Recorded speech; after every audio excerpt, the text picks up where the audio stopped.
Hey, Bob King, thanks for being here today. The reason we have Bob here today is because Bob is an absolute expert on the financing of college educations, which is one of the largest commitments any person will make in their life, either for themselves or for their family member.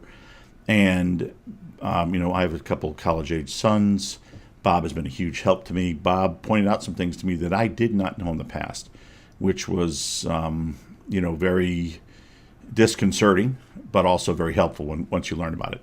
The first thing is, Bob, when we spoke, you made me aware of the fact that despite the fact that the 529 savings plan that the government put together has maybe some applicability, that there are some real catches to that, and that it's not for everybody, and you have to be really careful.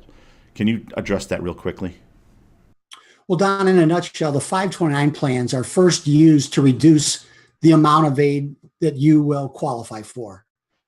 They were created by the federal government and used by the federal government and universities to actually save money, aid which they won't have to provide families and students. The families that I've worked with that were sold these plans, they were sold these plans because they were the way to pay for college. And yet, as they go through my process and what we discuss is it's a great way, they were sold as a great way to accumulate money, and that's even debatable. But did anyone ever explain to you what happens when you go and use the money? And that's really the catch. At the end of the day, as I tell every one of my families, it depends upon where your student is going to go to college. And the 529 plans can either hurt you a little bit or they can hurt you a lot. So you just need to know that before you begin the process. Absolutely true. So just the one thing is, you can't just take the word of most financial advisors. If you talk to them, they'll say, oh yeah, I got a 529 plan. They think that's the panacea, and it's just not, but they don't know any better. They're not giving deliberately misleading advice. They just have been told that by the people that tell them, which of course comes all from the top. The second thing is that the first thing that I had to learn when I went into financing for college was the expected family contribution, and the expected family contribution was that big super secret number, and I was told it was actually a 32-page calculation to figure that out. And until you have that number, you can't know anything. You have no idea what college is going to be about.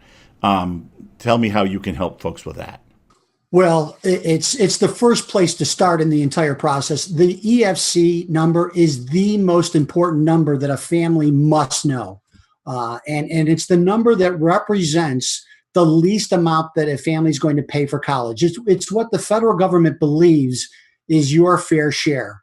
And when I sit down and work with families, we'll calculate that number for them. But upon completing that calculation, the first question I always hear is that number for 4 years? And unfortunately, I have to tell them, no, that number is only for 1 year. So again, it's what the government believes is your fair share to pay for college. And it's the first step that I help families with in terms of providing you that number. And I've helped families in the past where we've taken that number from when we originally calculated, Don, it's at $39,000 per year, which was their fair share.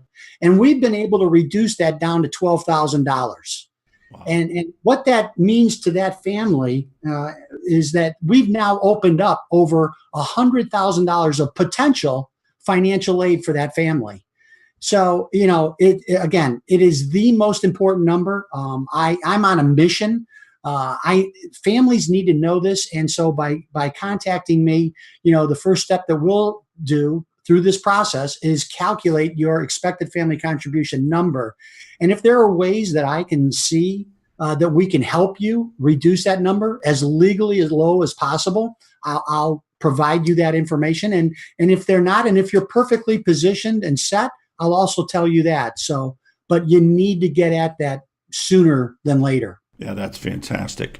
Bob, to offer that to people as just a free service to try to help people really understand the machinations of the financing behind college is awesome. So let me get your, is there a number people can reach you at? And we'll put information with this too, but what would be a phone number someone could reach you at?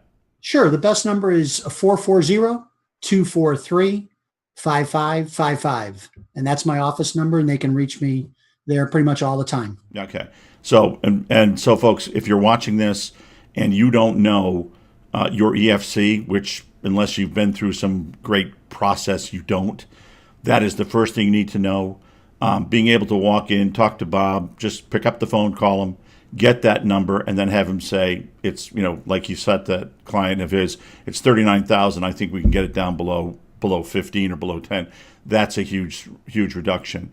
And if he can't help you, he'll tell you that too. But Bob has been a wonderful resource for me and has assisted us in doing this, and I would recommend that to anybody. Bob, thanks so much for sharing this with our listeners today, and I look forward to many years of helping folks with you. Thanks, Don.